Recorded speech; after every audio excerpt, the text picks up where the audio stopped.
everyone, magluto taog. Pork rib sinigang. So, pinakuluan ko na yung tubig. May tanglad, okay? Ganyan yung kulay niya kasi ang gamit ko ay chicken broth. So, ilagay na natin yung kamatis, luya, ginger, at saka yung garlic. Yan ang ano ko. So, ito ang ribs ko. So, yung ribs ko, tinanggalan ko ng mantika, yung oil, yung taba-taba niya. Kaya, yan. Ganyan yung hitsura. Yan. So, ilagay na natin din siya.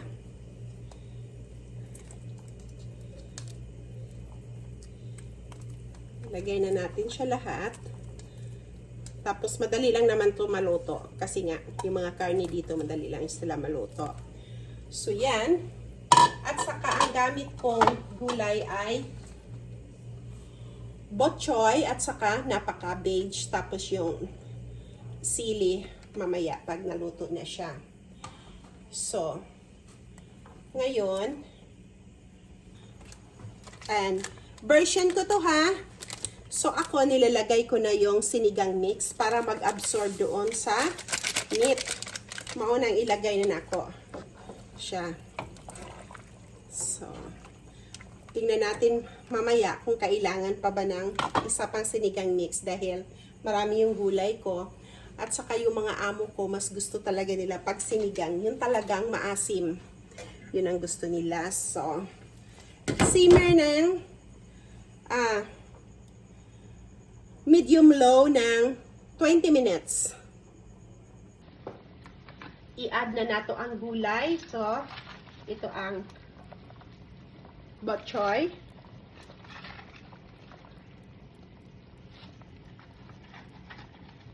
Napaka-cabbage.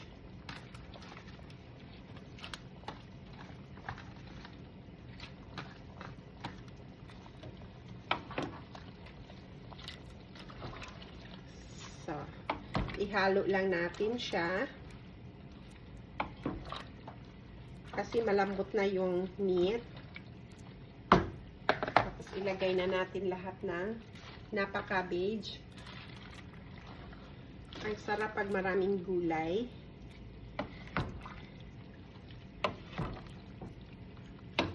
Oops.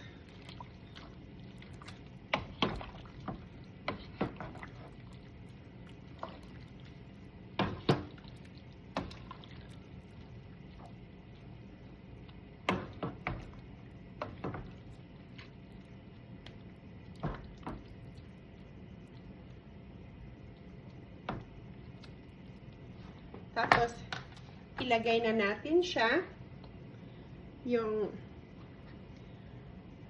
pangsigang na sili.